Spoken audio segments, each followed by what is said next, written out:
جب میں کرکٹ کھیلتا تھا تو کرکٹ کی دنیا کے اندر اپنے اپنے امپائر ہوتے تھے، جو ہر ملک اپنے امپائر کھڑے کرتا تھا. اور میرے میں 20 سال انٹرنیشنل کرکٹ کھیلا ہوں، تو جو 10 سال تھے، 10 سال سے بھی زیادہ، کوئی 14-15 سال تھے جس میں اپنے اپنے امپائر ہوتے تھے اور بہت انتشار ہوتا تھا کرکٹ گراؤنڈوں پہ. کیونکہ جب ٹیم دوسرے ملک میں جا کے ہارتی تھی وہ کہتی تھی جی ان کے امپائروں نے ہمیں ہرا دیا. اور کئی دفعہ یہ ٹھیک ہوتا تھا کہ اپنے امپائر اپنی ٹیم کی مدد کرتے تھے. تو مجھے فخر ہے کہ میں وہ کپتان تھا جس نے کرکٹ کی دنیا میں نیوٹرل امپائر لے کے آیا، کہ امپائر ایک تیسرے ملک کے ہونے چاہیے جو نیوٹرل ہوں، تاکہ جو جیتے اور ہارے وہ ہار مان جائے، یہ نہ کہے کہ جی دوسروں کے امپائروں نے مجھے ہرا دیا. اور پاکستان وہ ملک تھا جس نے پہلی دفعہ کرکٹ کی تاریخ کے اندر ہم نیوٹرل امپائر 1986 میں لے کے آئے، اور اس کے بعد پھر ساری دنیا میں نیوٹرل امپائر آ گئے. اور آج جو آپ کرکٹ میچز پہ گراؤنڈوں پہ دیکھتے ہیں تو وہ سارا انتشار ختم ہو گیا ہے، کیونکہ لوگوں کو فیصلے منصفانہ لگتے ہیں. کیونکہ اب ان کو یہ نہیں لگتا کہ اپنے ملک کے امپائر اپنے ملک کی مدد کر رہے ہیں. اب میں آتا ہوں پاکستان پہ. دیکھیں، میں نے جب تحریک انصاف شروع کی تھی 27 سال پہلے، اس کی وجہ یہ تھی کہ میں یہ آپ کو بار بار بتا چکا ہوں، میں پھر آپ کو بتانا چاہتا ہوں. جو ساری دنیا میں پھرا اور کرکٹ کی وجہ سے ساری دنیا میں نے دیکھی، اور خاص طور پہ برطانیہ کا نظام، کیونکہ میں وہاں پروفیشنل کرکٹ کھیلتا تھا، آدھا سال ادھر آدھا سال ادھر، اور یونیورسٹی بھی ادھر گیا تھا. وہ میں جب جتنا میں نظام سمجھتا گیا، میں اس نتیجے پہ آ گیا کہ جو حضرت علی کا ایک رضی اللہ تعالیٰ کا قول تھا کہ کفر کا نظام چل جائے گا لیکن ظلم اور ناانصافی کا نظام نہیں چل سکتا. میں اس نتیجے پہ آ گیا کہ ہمارا نظام میں جب تک انصاف نہیں ہوگا، ہم ایک وہ جو قائد اعظم کا اور علامہ اقبال کی خواب تھی کہ ایک عظیم مثالی اسلامی ریاست بنانی تھی، ہم نے فلاحی ریاست، اور وہ جس کی بنیاد نبی صلی اللہ علیہ وسلم نے انصاف پہ رکھی تھی، عدل اور انصاف پہ، ہم وہ بن ہی نہیں سکتے جب تک ہم انصاف نہ لے کے آئے ملک.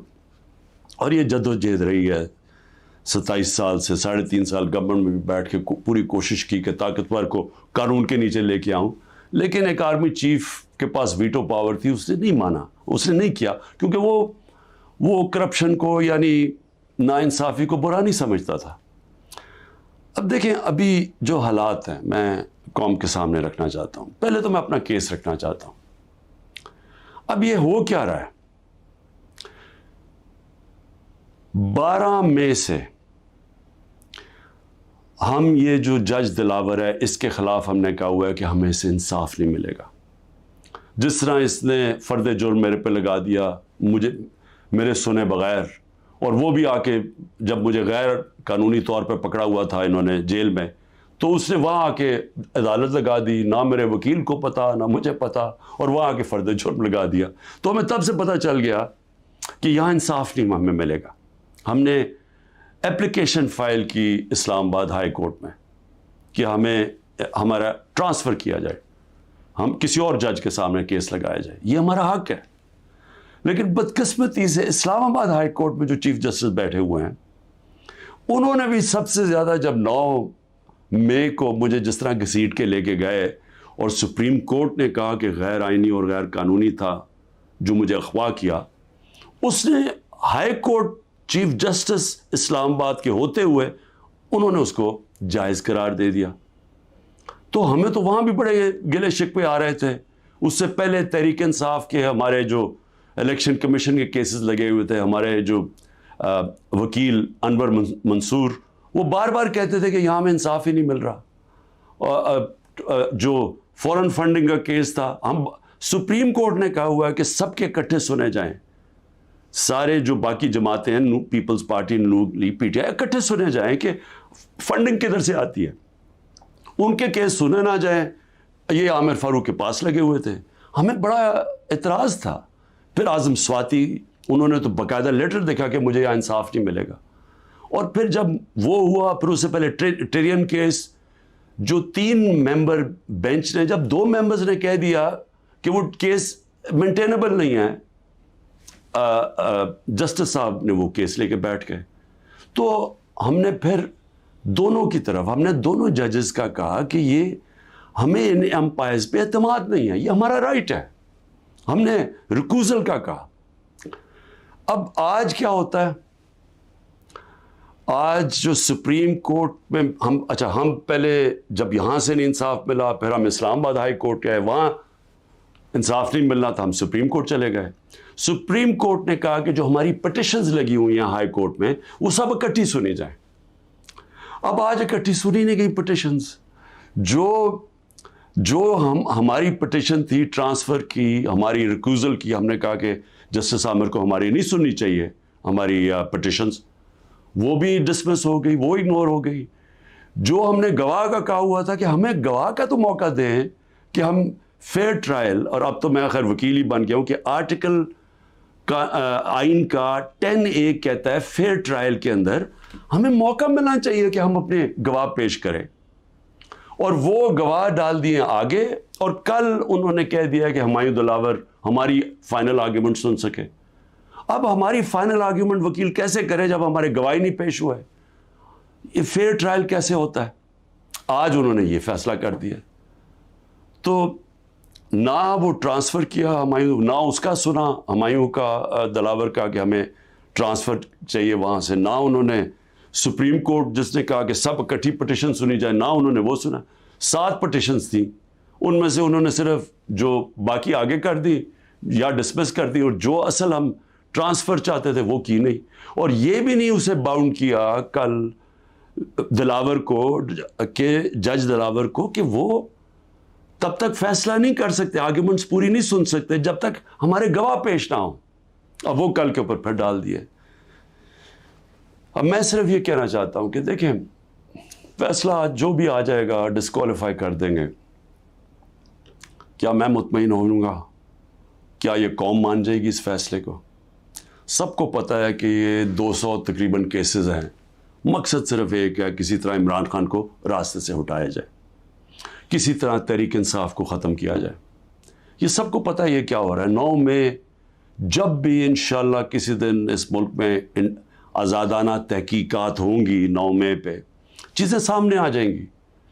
اور یہ کبھی بھی نہیں ہوا کہ ایک سائڈ فیصلہ کر لیتی ہے, گورنمنٹ کا فیصلہ کہ جی تحریک انصاف اس کے اندر گلٹی ہے, ہم قصوروار ہیں, اور ہمارا موقف ہی نہیں سامنے رکھا جا رہا. ہمیشہ جج دونوں سائڈ سن کے فیصلہ کرتا ہے. تو وہ اب نظر آ رہا ہے کہ جس طرف جا رہا ہے, وہ جو انہوں نے 9 مئی کے بعد جو کیا, سارے ملک کے اندر تحریک انصاف کے اوپر کریک ڈاؤن ہو گیا. وہ چلتا آ رہا ہے, ابھی بھی کریک ڈاؤن آ رہا ہے, اور نظر آ رہا ہے کہ کسی نہ کسی طرح پارٹی کو ختم کیا جائے.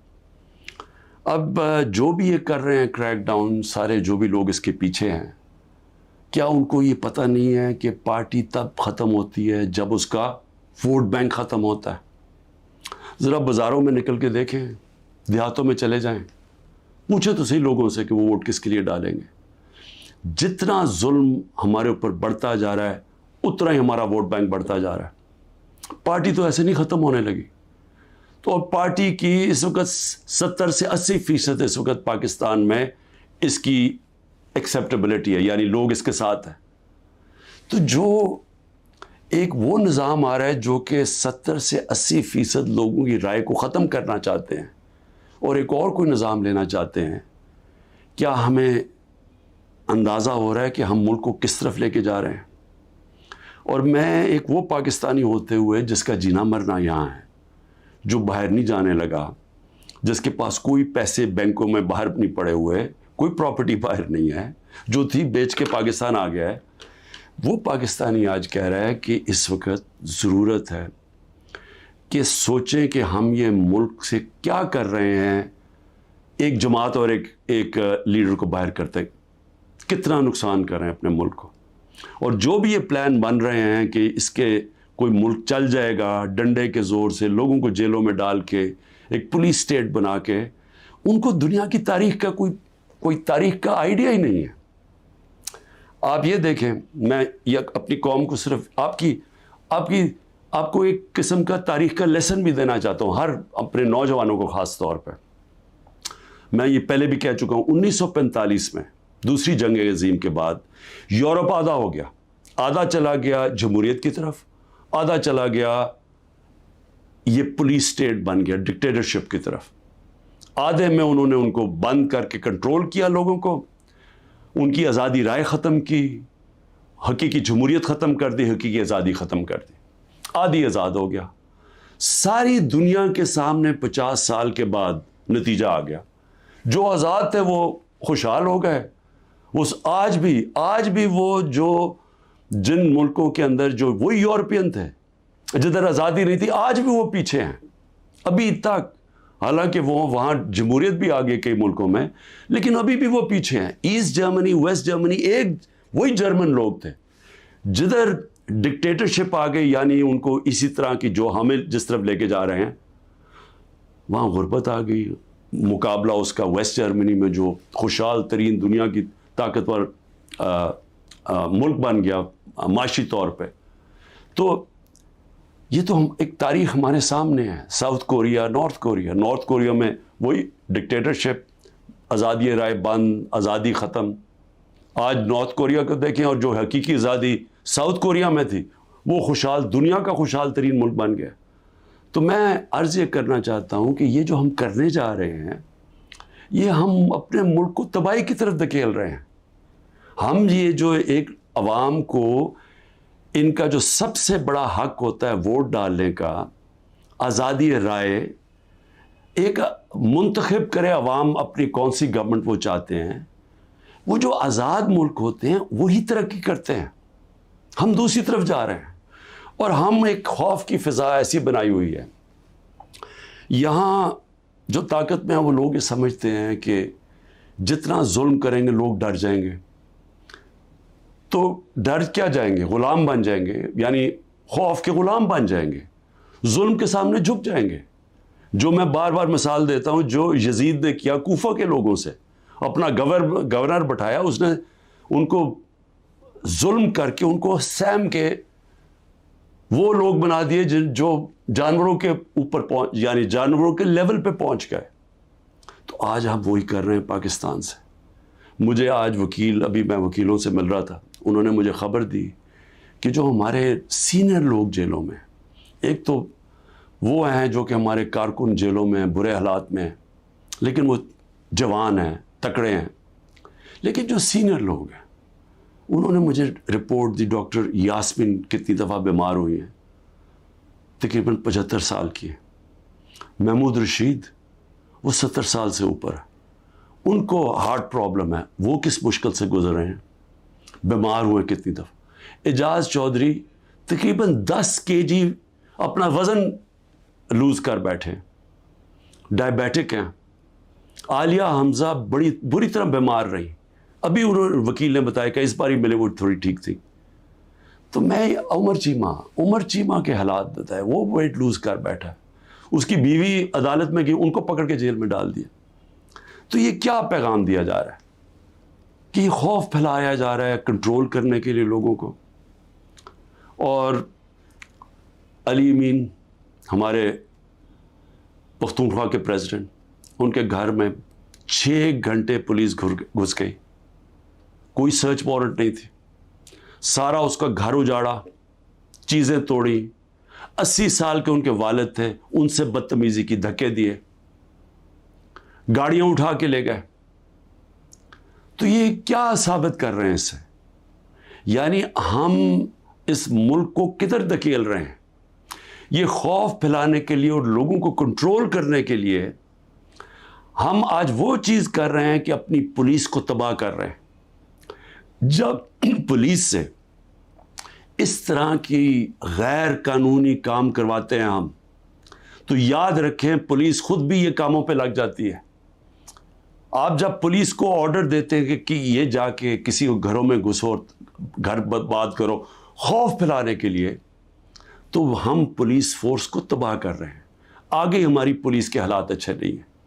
آگے ہمیں پتہ ہے کہ ہماری پولیس, لوگ اون نہیں کرتے اپنی پولیس کو. لوگ سمجھتے ہیں, پختونخوا میں ہم نے بڑی محنت کی تھی جب آئی جی درانی کو ہم لے کے گئے وہاں, اور انہوں نے پولیس کو ایک ایسی پولیس فورس بنایا کہ عوام اور پولیس ایک ہو گئی. آج پختونخوا کے اندر وہ نہیں ہو رہا. آج پولیس کے خلاف نفرت ہو رہی ہے کیونکہ اس سے غلط کام کروائے جا رہے ہیں, اس سے قانون توڑا جا رہا ہے.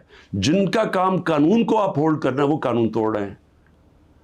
اور یہ ہر جگہ ہو رہا ہے, یہ ہر جگہ جدھر تحریک انصاف ہے. اس کا 9 میں سے اب کوئی تعلق نہیں ہے. افتخار درانی کو اٹھا لیا, وہ تو میڈیا کا آدمی ہے, اس کا 9 میں سے کیا تعلق ہے. عمران ریاض ابھی تک غائب ہیں, 3 مہینے ہونے لگے ہیں, بچے ہیں ان کے, اس کا 9 میں سے کیا تعلق تھا. 9 میں ایک بہانہ تھا, ایک پہلے سے پلان بنا ہوا تھا پارٹی کو کرش کرنا. لیکن پارٹی کرش کیسے ہوگی جبکہ اس کا ووٹ بینک بڑھتا جا رہا ہے, لوگوں پہ ظلم کرتے جا رہے ہیں, لیکن پارٹی تو بڑھتی جا رہی ہے. تو کیا یا تو الیکشن کبھی نہیں کروانا, لیکن جب بھی الیکشن ہوگا, یہ میری آج آپ پیشن گوئی سن لیں, جیسا جو جتنی مرضی آپ کوشش کر لیں, جب الیکشن ہوگا اور جو پبلک اس ملک کی نکلے گی, آپ جو مرضی کر لیں تحریک انصاف کو جیتنے سے نہیں روک سکتے انشاءاللہ. اس لیے میں آج بھی اپنے ان لوگوں کو جو اقتدار میں بیٹھے ہوئے ہیں, میں تو پی ڈی ایم کے لوگوں کو, سب کو, جو ہماری اسٹیبلشمنٹ ہے, سب کو کہنا چاہتا ہوں کہ دیکھیں ٹائم آ گیا ملک کا سوچنے کا. اپنی سوچ ذات بیچ میں سے نکال دیں. جب بھی ملک کا سوچیں گے اپنی ذات سے ہٹ کے, ہم سب بیٹھ کے وہی فیصلہ کریں گے جو پاکستان کے لیے بہتر ہے, اور وہ ہے صاف اور شفاف الیکشن.